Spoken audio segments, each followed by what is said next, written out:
Well, this is the third time I've started to record this video. I don't know if I'll delete this one as well, but I'm gonna go ahead and get started. The reason that I'm doing this is because I know I've been really quiet on social media for a while. I haven't voiced any opinions on all the bad things that are happening right now in our world. It looks like everybody on Facebook or Instagram or whatever, they're just looking to start a fight. I mean, I could post a picture about food and someone would start an argument with me. So I've just been really careful, and I didn't want to type anything that could be misconstrued. I didn't want to do anything to upset anyone in particular, just knowing that our world is suffering right now from all the injustice, and there's no doubt about that. Watching a man get murdered on TV was just about more than I could bear. And it was shocking to me. It was shocking to me.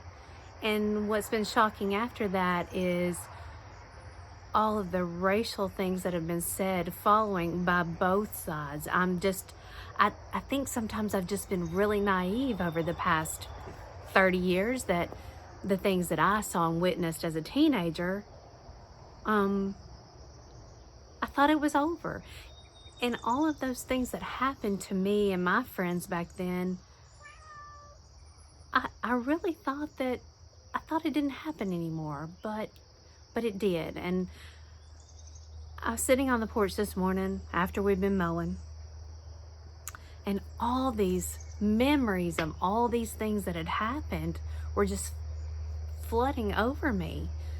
And I walked over to my daughter Lauren's, and I was taking her something, and then I just started crying, and I was recalling events. I was recalling events of one night when I was out riding around in town, and a guy I went to school with, Kevin, his car had broken down and he needed a ride, and I picked him up and I said, where do you want me to take you? And he really was hesitant about it. He really didn't want to get in the car with me, but he did. And he got in, and then sure enough, at a red light, a pickup truckload of guys from school, some of them my friends' friends, some of them possibly related to me, people that all knew me and grew up with me, started calling me an in-lover and telling him they were going to beat him up on Monday, which sure enough did happen on Monday, for nothing other than a girl giving a boy a ride. And that thought came back to me, and then also the thought that he's no longer with us, and he was a year younger than me because of probably the life he had to live and things that happened along the way. None of us are perfect. None of us do the right thing every moment of every day. And as I was at her place and telling her this story, and another story of a boyfriend of mine that I walked into McDonald's with, and he had actually told me, he was like, no, Tabby, just you go in the side door, I'll go in the front, you go on to the bathroom and I'll go get something to drink. I was like, no, we're going in together. And I did, and of course, no idea what was going to happen after that to me or him. These were my friends. These were people. I didn't see color. I didn't have those thoughts that other people had for some reason. Lilac, what are you doing? I was raised in, I don't want to say I was raised in a racist household. I think my daddy was the way he was because that's the way he was raised. But I did deal with him using that language, and I think it just made me go completely the other way. And I think that's how it is when you're growing up with parents, that you either want to be exactly like them, or you love them, you worship them, but there are things about them that you don't want to see taken into the future. And I guess that's where I am with that.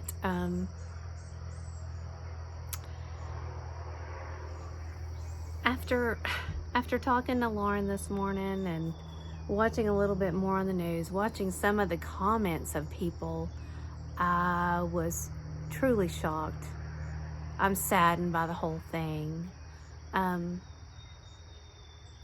Other memories flood me of, my friends dropping me off at the parking lot at Video Corner, my dad pulling out a shotgun. I mean, these are real things that I went through.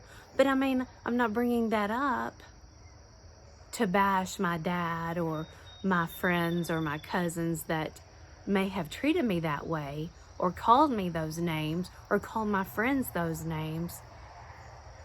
I'm just saying it because I just didn't realize. I just didn't realize that people still thought like that. And I forgave them a long time ago. And I'm just sitting here just still so baffled. But I guess I want to read you the text message that Lauren sent me after I got back home. And my reason for sharing these memories with you is because we have to stop this at home.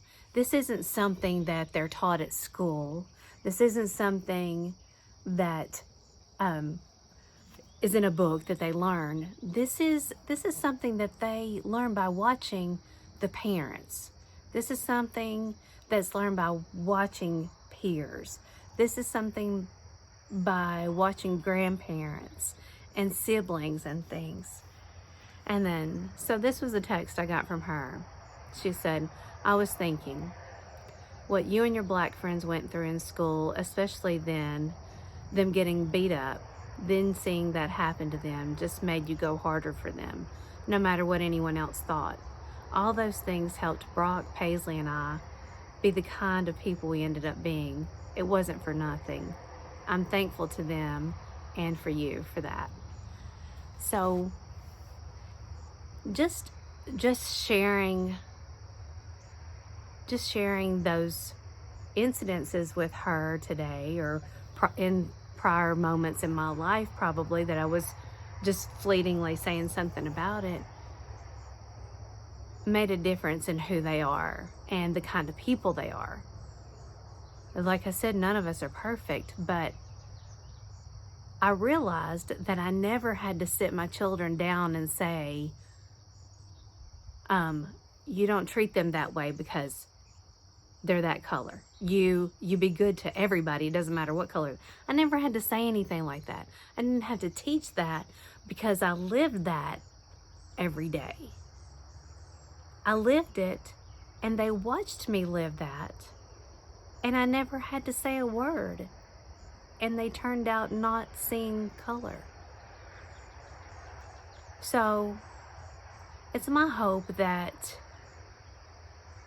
you guys out there with little kids,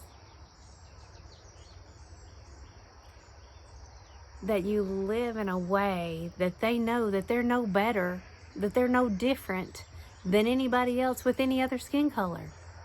Not a bit.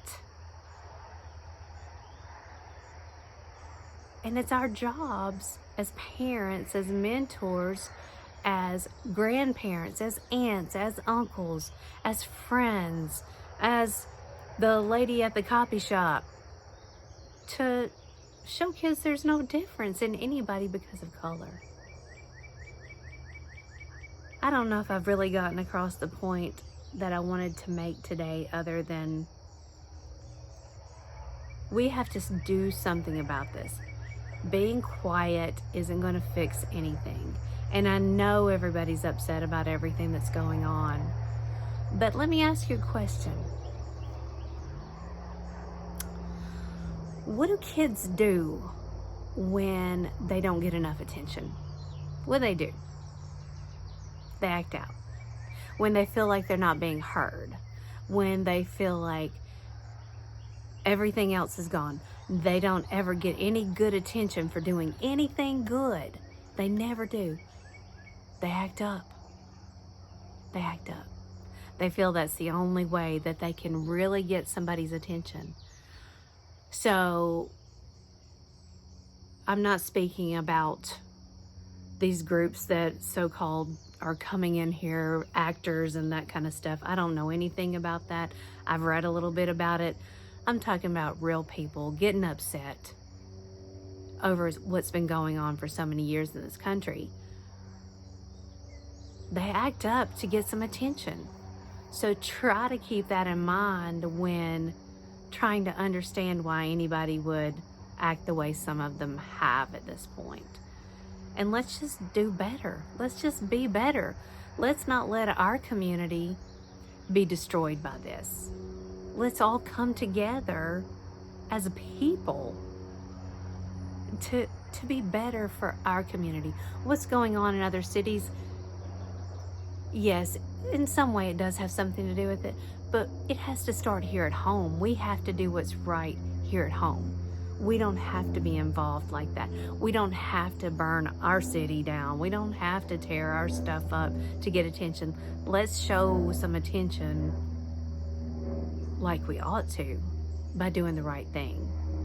So, I don't know if I said what I wanted to say, but this is just how I feel. I feel like we have to teach the children by example of how to treat other human beings, not based on the color of their skin. That's all, guys. Thanks for listening.